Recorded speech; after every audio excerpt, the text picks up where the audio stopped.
सभी प्यारे दोस्तों को नमस्कार। मैं सुभाष नौबार स्वागत करता हूं आपके परवार टॉप ट्रेंडिंग स्टडी पर। प्यारे दोस्तों, आज है 6 जनवरी 2024। इस वीडियो में हम फिजिक्स के 50 इंपॉर्टेंट क्वेश्चंस को डिस्कस करेंगे। यह वीडियो आगामी परीक्षा उत्तर प्रदेश पुलिस भर्ती head radio operator, assistant operator के लिए वेरी इंपॉर्टेंट है। यह वीडियो अपने क्रम में 8वीं वीडियो है। इससे पहले हम 7 वीडियो कंप्लीट कर चुके हैं, यानी 350 क्वेश्चन। यदि आपने वो वीडियो नहीं देखी है तो पहले उनको जरूर देख लें। सभी इंपॉर्टेंट क्वेश्चन है प्रीवियस ईयर में आए हुए हैं। आज की ये वीडियो देखकर आपको बहुत कॉन्फिडेंस महसूस करेंगे। ये क्वेश्चन जितने भी हैं, मैंने न्यूमेरिकल भी लिए हैं, तो सभी इंपॉर्टेंट है। आप वीडियो को कंप्लीट देखें। शुरू करते हैं प्यारे दोस्तों। यदि आप चैनल पर नए हैं तो चैनल को सब्सक्राइब कर देना, वीडियो को लाइक करना और बेल आइकन को दबा लेना, जिससे आने वाली वीडियो का नोटिफिकेशन आपके पास आता रहे। और वीडियो को अपने दोस्तों के पास भी शेयर करना है, जिससे मैं जितनी आपके लिए मेहनत कर रहा हूं वो मुझे ये लगे कि हाँ, मैं जितनी मेहनत कर रहा हूं उतने बच्चे पसंद कर रहे हैं मेरी वीडियो को। पहला क्वेश्चन है, निम्नलिखित में से कौन सी विद्युत चुंबकीय तरंग है? अल्फा किरणें, बी ऑप्शन है श्रव्य तरंगें, सी ऑप्शन है एक्स किरणें, डी ऑप्शन है बीटा किरणें। कौन सा ऑप्शन सही है? ऑप्शन सी सही है, एक्स किरणें। एक्स किरणें विद्युत चुंबकीय तरंगें हैं। नेक्स्ट क्वेश्चन है, निम्न में से किस प्रकार का प्रकाश, एक मिनट में पेन ले लेता हूं, है ना। निम्न में से किस प्रकार का प्रकाश टेलीविजन रिमोट से उस उपकरण को संकेत देता है, जो सिग्नल देता है, जिसे वह नियंत्रित करता है? ध्रुवित, परावैंगनी, ऑप्शन सी है अवरक्त, ऑप्शन डी है एक्सरे। बताइए। ऑप्शन सी सही है, अवरक्त। नेक्स्ट क्वेश्चन है, ऑर्गन का उपयोग सामान्यतः ताप दीप्त प्रकाश बल्बों में बढ़ने के लिए किया जाता है, क्योंकि ऑर्गन डैश गैस है। कैसी है भैया? सबसे हल्की गैस है, अभिक्रियाशील गैस है, प्रचुर गैस है, अक्रिय गैस है। कैसी गैस है? डी ऑप्शन सही है, अक्रिय गैस है। ऑर्गन का उपयोग सामान्यतः ताप दीप्त प्रकाश बल्बों में बढ़ने के लिए किया जाता है, क्योंकि ऑर्गन एक अक्रिय गैस है। नेक्स्ट क्वेश्चन है, एक तरंग की आवृत्ति 50 हर्ट्ज है और चाल 36 मीटर पर सेकंड है। इस तरंग की तरंग दैर्ध्य ज्ञात कीजिए। तरंग दैर्ध्य पूछिए आपसे, है ना। तो एक सूत्र होता है lambda equal to V upon F. क्या? V upon F. तरंग दैर्ध्य बराबर वेलोसिटी अपॉन फ्रीक्वेंसी। ठीक है, चाल बट्टे फिर आवृत्ति। तो चाल कितनी दे रखी है? 36। आवृत्ति कितनी है? 50। कैलकुलेट कर लो, 2 से 18 बार, 2 से 25 बार। ठीक है, 2 से 25 बार कितना आया? 18 बट्टे 25। इसको कैलकुलेट करेंगे तो 25 का भाग यदि 18 में देंगे, 18, 25, ठीक है, दशमलव लगाया, 0 बढ़ाई, 25 सत्ते 175, 175 है ना। 5 फिर 0, 25 दूनी 50, तो 0.72 मीटर। ये क्वेश्चन है, ये आंसर आ गया। डी ऑप्शन सही है। ठीक है, समझ में आ गया होगा। आपको याद रखना है सूत्र का, lambda equal to V upon F, तरंग दैर्ध्य बराबर वेलोसिटी अपॉन फ्रीक्वेंसी। ठीक है, वेलोसिटी मतलब चाल बट्टे वेग, चाल हो वेग हो, है ना, वेग अपॉन आवृत्ति। नेक्स्ट क्वेश्चन है, भार का एसआई मात्रक क्या है? भार का एसआई मात्रक बताना है। सेकंड, बी ऑप्शन है किलोग्राम, सी ऑप्शन है मीटर, डी ऑप्शन है न्यूटन। बताइए। डी ऑप्शन सही है, न्यूटन। भार का एसआई मात्रक क्या है? न्यूटन है। नेक्स्ट क्वेश्चन है, दाब का एसआई मात्रक क्या है? दाब का ऐसा, देखो सभी इंपॉर्टेंट है, रिपीट हो रहे हैं। जैसे मैंने 7 वीडियो बनाई है, ये 8वीं वीडियो है। कोई क्वेश्चन यदि रिपीट हो रहा है तो वो कहीं एसएससी एग्जाम में आया था, यहाँ मैं उसको दोबारा भी ले लिया है, जो आरआरबी जैसे जेई में आया है या कोई आरआरबी एनटीपीसी में आया है, तो वो रिपीट हो रहा है। क्यों मैंने वो क्यों लिया? क्योंकि वो इंपॉर्टेंट है, चारों तो आपके एग्जाम में भी आएगा वो, है ना। तो दाब का ऐसा ही मात्रक वेरी इंपॉर्टेंट है, ध्यान रखना इस बात आएगा। न्यूटन प्रति metre, newton metre, pascal, newton. दाब का ऐसा ही मात्रक क्या है? सी ऑप्शन सही है, पास्कल है। नेक्स्ट क्वेश्चन है, शक्ति का ऐसा ही मात्रक क्या है? शक्ति का ऐसा ही मात्रक वाट, जूल, वोल्ट, एम्पियर। कौन सा ऑप्शन सही है? ऑप्शन ए सही है, वाट है। शक्ति का ऐसा ही मात्रक क्या है? वाट है। देखो आपको अभी ऐसा लग रहा होगा, लेकिन अच्छे अच्छे वहां कंफ्यूज हो जाते हैं, यार वाट है कि वोल्ट है, वाट है कि वोल्ट है। तो शक्ति का ऐसा ही मात्रक है वाट। ठीक। नेक्स्ट क्वेश्चन है, किस भौतिक राशि का मात्रक ओम है? प्रतिरोध का, आवेश का, विभवांतर का, धारा का। बताइए। ए ऑप्शन सही है, प्रतिरोध का मात्रक ओम है। नेक्स्ट क्वेश्चन है, तरंग दैर्ध्य का एसआई मात्रक क्या है? तरंग दैर्ध्य का एसआई मात्रक क्या है? Hertz, kilogram, second, metre. D option सही है, तरंग दैर्ध्य का एसआई मात्रक क्या है? मीटर है। अभी जो मैंने वो बताया था ना, 4 नंबर क्वेश्चन कराया था, उसमें तरंग दैर्ध्य हमने निकाला था, तो उसमें 0.72 मीटर में ही आया था ना आंसर। तो एसआई मात्रक क्या है तरंग दैर्ध्य का? मीटर है। नेक्स्ट क्वेश्चन है, इनमें से कौन सा एसआई इकाई में मोल का प्रतीक है? जी, मोल, केजी और एमजी। मतलब ग्राम, किलोग्राम, मिलीग्राम और मोल। बताइए। बी ऑप्शन सही है, मोल। ठीक। नेक्स्ट क्वेश्चन है, विद्युत ऊर्जा व्यय का वाणिज्यिक मात्रक क्या है? किलोवाट घंटा, जूल, वाट, वोल्ट। विद्युत ऊर्जा व्यय का वाणिज्यिक मात्रक पूछा है आपसे। ए ऑप्शन सही है, किलोवाट घंटा। नेक्स्ट क्वेश्चन, मात्रक कूलाम प्रति सेकंड का दूसरा नाम क्या है? कूलाम प्रति सेकंड का दूसरा नाम क्या है? Joule, ampere, volt, second. बताइए। कूलाम प्रति सेकंड को एम्पियर भी कहा जाता है। ठीक है। नेक्स्ट क्वेश्चन है, तरंग वेग का एसआई मात्रक क्या है? मीटर, मीटर पर second, second, hertz. B option सही है, मीटर पर सेकंड। नेक्स्ट क्वेश्चन है, ध्वनि प्रदूषण डैश में मापा जाता है? डेसिबल में, जूल में, एम्पियर में, ओम में। ए ऑप्शन सही है, डेसिबल में नापा जाता है। ध्वनि प्रदूषण डेसिबल में मापा जाता है। नेक्स्ट क्वेश्चन है, एक डायोप्टर डैश के बराबर होता है? एक डायोप्टर बराबर क्या होता है, आपको ये बताना है। बी ऑप्शन सही है, 1 मीटर की पावर -1। क्या होता है? बी ऑप्शन सही है, 1। ध्यान रखना, इंपॉर्टेंट क्वेश्चन है ये, बहुत इंपॉर्टेंट है, सभी परीक्षा में आएंगे। एक डायोप्टर इक्वल टू पूछा जाएगा आपका, 1 मीटर, ठीक है, ऐसे भी आ जाएगा, ऐसे करके। ठीक है, 1 मीटर की पावर -1। नेक्स्ट क्वेश्चन है, किसी वोल्ट मीटर का उपयोग डैश मापने के लिए किया जाता है?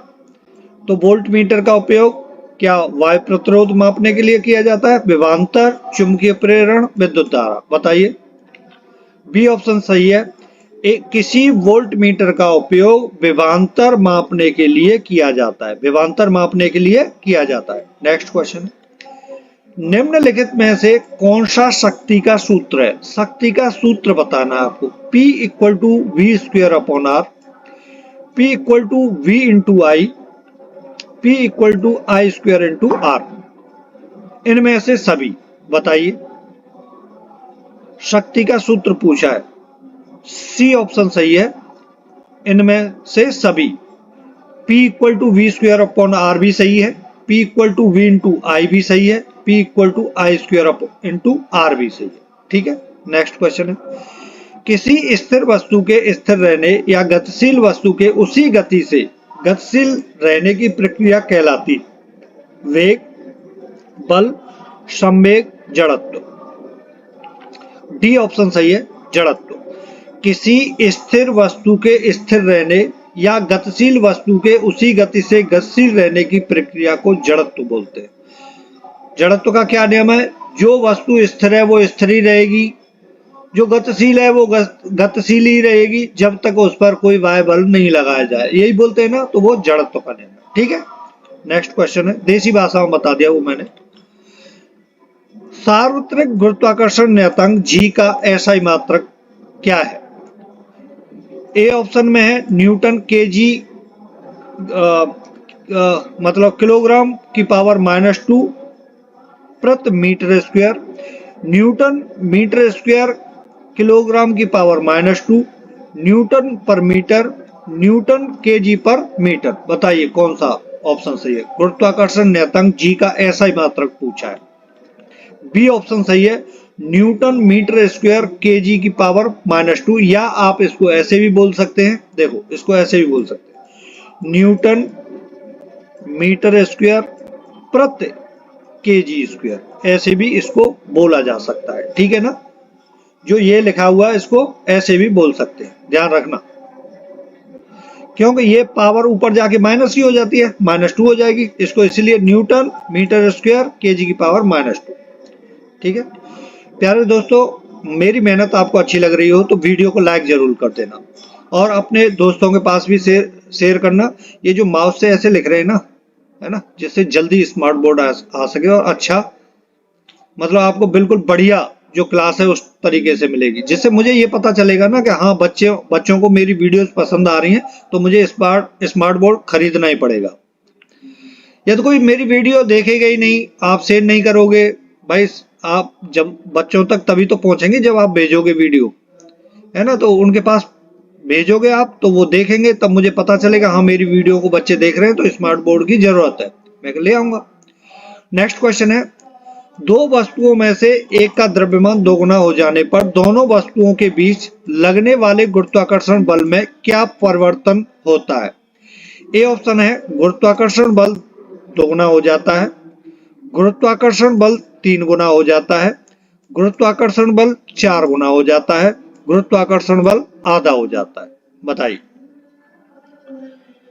दोबारा पढ़ता हूं, दो वस्तुओं में से एक का द्रव्यमान दोगुना हो जाने पर दोनों वस्तुओं के बीच लगने वाले गुरुत्वाकर्षण बल में क्या परिवर्तन होता है? देखो समझाओ, गुरुत्वाकर्षण बल F इक्वल टू क्या होता है? F बराबर G m1, भाई दो वस्तु है ना, दोनों का द्रव्यमान दे रखा है, m1 और m2 अपॉन क्या होता है? r स्क्वायर, दोनों के बीच की दूरी, दोनों के बीच की दूरी m1 और m2 के बीच की दूरी r स्क्वायर होगी, तो F equal to G m1 m2 upon r square, तो F किसके प्रोपोर्शनल रहा? m के। भाई यदि m दोगुना होगा तो फोर्स भी दोगुना हो जाएगा, सीधी बात है, जो परिवर्तन इधर होगा वो परिवर्तन इधर भी हो जाएगा। m दोगुना हुआ तो फोर्स भी दोगुना, मतलब m दोगुना हुआ तो गुरुत्वाकर्षण बल भी दोगुना हो गया, तो कौन सा ऑप्शन सही हो जाएगा? गुरुत्वाकर्षण बल दोगुना हो जाता है, ए ऑप्शन ही सही है। समझ में आ गया होगा। नेक्स्ट क्वेश्चन, चंद्रमा पर आवाज क्यों नहीं सुनी जा सकती है? ए ऑप्शन है चंद्रमा पर कई आवाज नहीं, सॉरी, चंद्रमा पर कई आवाज नहीं करता, मतलब कोई आएगा यार, ये टाइपिंग मिस्टेक है, कोई आवाज नहीं करता। बी है क्योंकि चंद्रमा पर पानी नहीं है। सी है चंद्रमा पर कोई वायुमंडल नहीं है और ध्वनि बिना माध्यम के यात्रा नहीं कर सकती है। डी ऑप्शन है चंद्रमा पर जाने वाले लोग बहरे हो जाते हैं। बताओ कौन सा ऑप्शन सही है? सी ऑप्शन सही है, चंद्रमा पर कोई वायुमंडल नहीं है और ध्वनि बिना माध्यम के यात्रा नहीं कर सकती। नेक्स्ट क्वेश्चन, एक डूबे हुए पिंड पर पानी द्वारा लगाए जाने वाले उत्प्लावन बल का दूसरा नाम क्या है? यांत्रिक बल, उत्क्षेप बल, घर्षण बल और दाब। बताइए। बी ऑप्शन सही है, उत्क्षेप बल। नेक्स्ट क्वेश्चन है, उत्प्लावन बल का डैश द्रव के घनत्व और आयतन पर निर्भर करता है। दिशा, परिमाण, शक्ति, ऊर्जा। बताइए कौन सा ऑप्शन सही है। बी ऑप्शन सही हो जाएगा, परिमाण। उत्प्लावन बल का परिमाण द्रव के घनत्व और आयतन पर निर्भर करता है। नेक्स्ट क्वेश्चन है, किसी पदार्थ का आपेक्षिक घनत्व क्या है।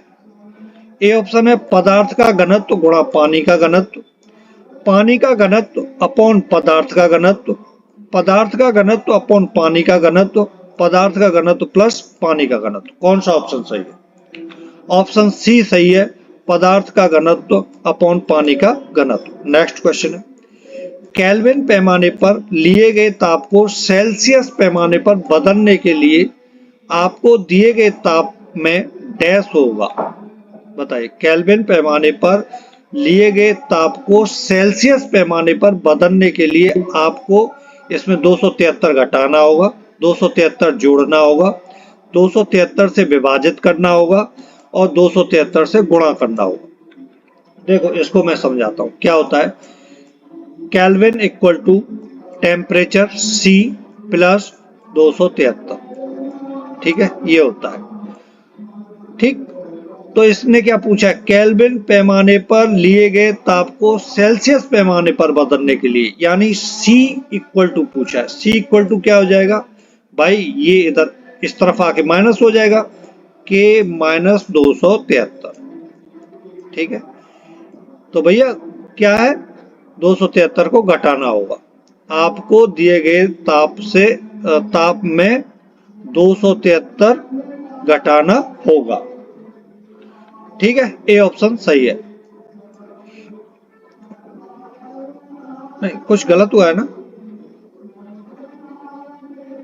नहीं सही है, बिल्कुल सही है। नेक्स्ट क्वेश्चन है, किस तरह की तरंगों में कंपन तरंग के चलने की दिशा के समानांतर गति करते हैं। अनुप्रस्थ, माइक्रोवेव, अनुदैर्ध्य, सतही।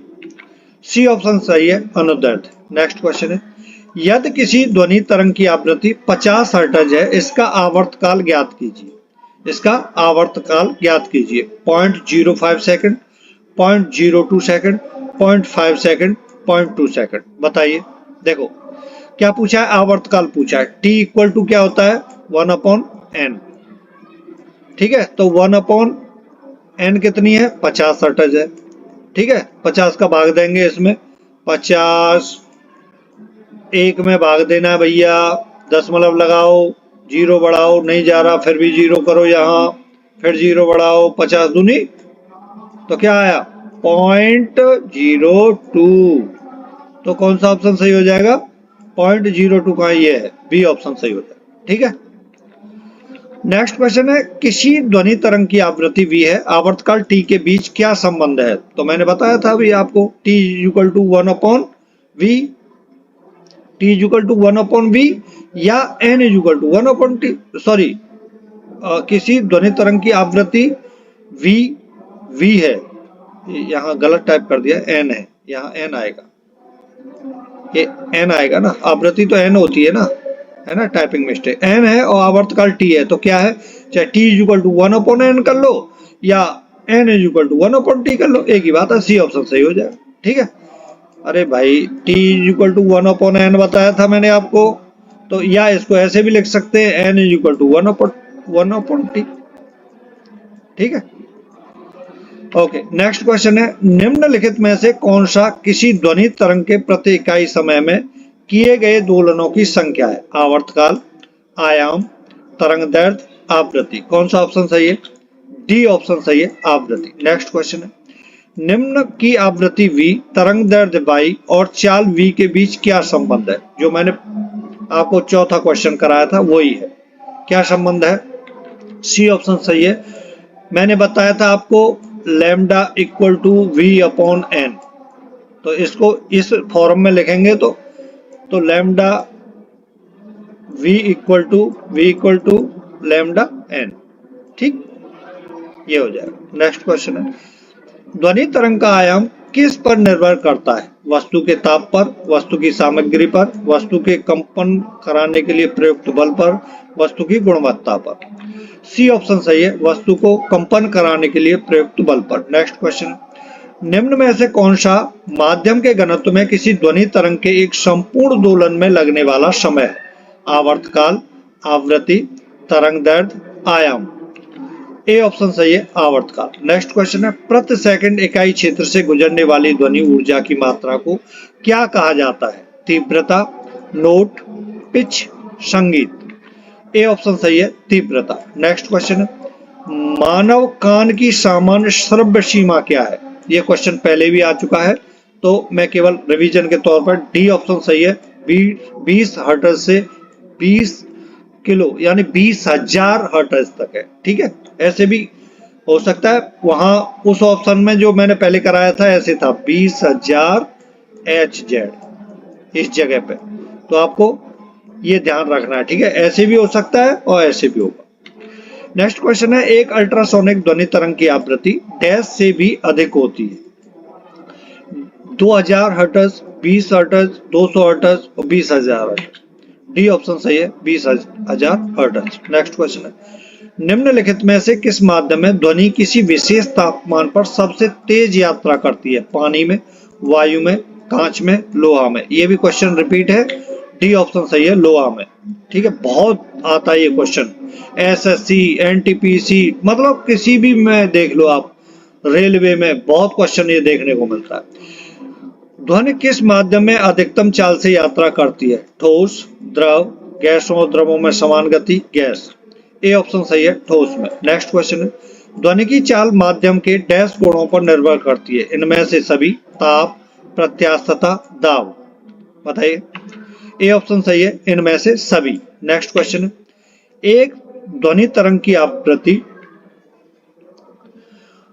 50 हर्ट्ज है और इसकी तरंग दैर्ध्य 4 मीटर है। ध्वनि की तरंग की चाल कितनी है? ध्वनि की तरंग की चाल पूछिए, तो मैंने क्या बताया था आपको, v equal to lambda into N. ठीक है, आवृत्ति कितनी है, तरंग दैर्ध्य कितनी है, 4, लैम्डा कितना है, 50, 5 चौको 20, 2 से आ गया जी, 200 मीटर पर सेकंड। ए ऑप्शन सही हो जाएगा। ठीक, नेक्स्ट क्वेश्चन है, निम्नलिखित में से कौन सा किसी तरंग द्वारा 1 सेकंड में तय की गई दूरी को दर्शाता है? आवर्तकाल, तरंग दैर्ध्य, तरंग वेग, आवृत्ति। सी ऑप्शन सही है, तरंग वेग। नेक्स्ट क्वेश्चन है, निम्नलिखित में से कौन सा ध्वनि की लाउडनेस या सॉफ्टनेस को निर्धारित करता है? तरंग का वेग, दोलन, आवृत्ति, आयाम। डी ऑप्शन सही है, आयाम। नेक्स्ट क्वेश्चन है, ध्वनि तरंगों के परावर्तन द्वारा उत्पन्न ध्वनि की पुनरावृत्ति क्या कहलाती है?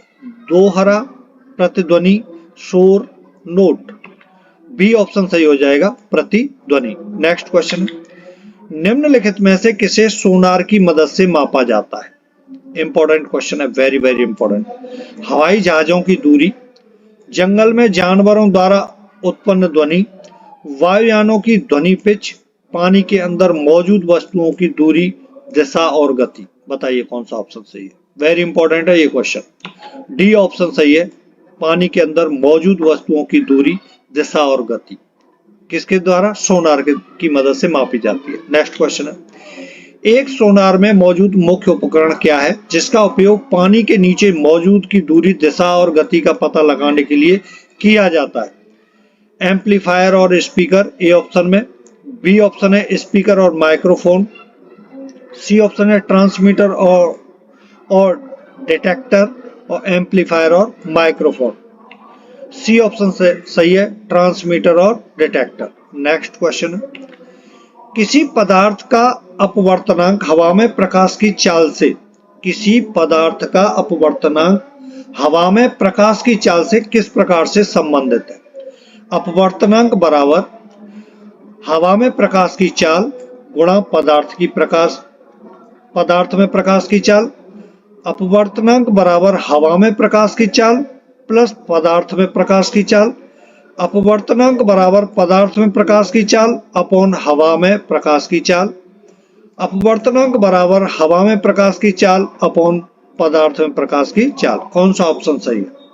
ऑप्शन डी सही है, अपवर्तनांक बराबर हवा में प्रकाश की चाल अपॉन पदार्थ में प्रकाश की चाल। नेक्स्ट क्वेश्चन है, हवा में प्रकाश की चाल कितनी होती है? हवा में प्रकाश की चाल कितनी होती है? 3 इंटू 10⁵ मीटर पर सेकंड, 3 इंटू 10⁴ मीटर पर सेकंड, 3 इंटू 10⁸ मीटर पर सेकंड, 3 इंटू 10⁶ मीटर पर सेकंड। बताइए, इंपॉर्टेंट क्वेश्चन है, कंफ्यूज करने वाला क्वेश्चन है, इसलिए और ज्यादा इंपॉर्टेंट हो जाता है। ठीक है, वेरी इंपॉर्टेंट लगा लेना है। सी ऑप्शन सही है, 3 इंटू 10⁸ मीटर पर सेकंड। आपको ध्यान रखना है, यदि क्वेश्चन ये पूछा जाता है कि निर्वात में प्रकाश की चाल बताइए, निर्वात में प्रकाश की चाल बताइए, तो क्या होगा? 3 इंटू 10⁵ मीटर पर सेकंड। ठीक है, 3 इंटू 10⁵ मीटर पर सेकंड।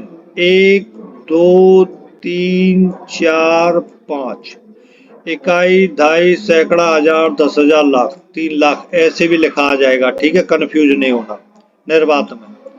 और यदि हवा में प्रकाश की चाल पूछी जाती है तो 3 इंटू 10⁸ मीटर पर सेकंड।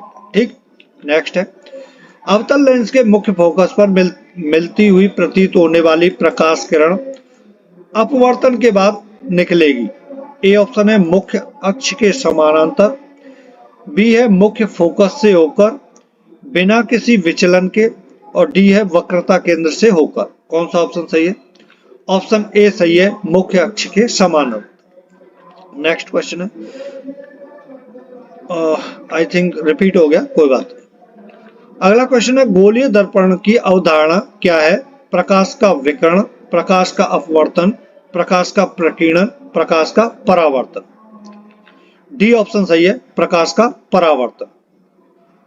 इंपॉर्टेंट लगा लेना, ये सभी इंपॉर्टेंट क्वेश्चन है, इन्हीं में से आपके एग्जाम में क्वेश्चन आने, ध्यान रखना इस बात का।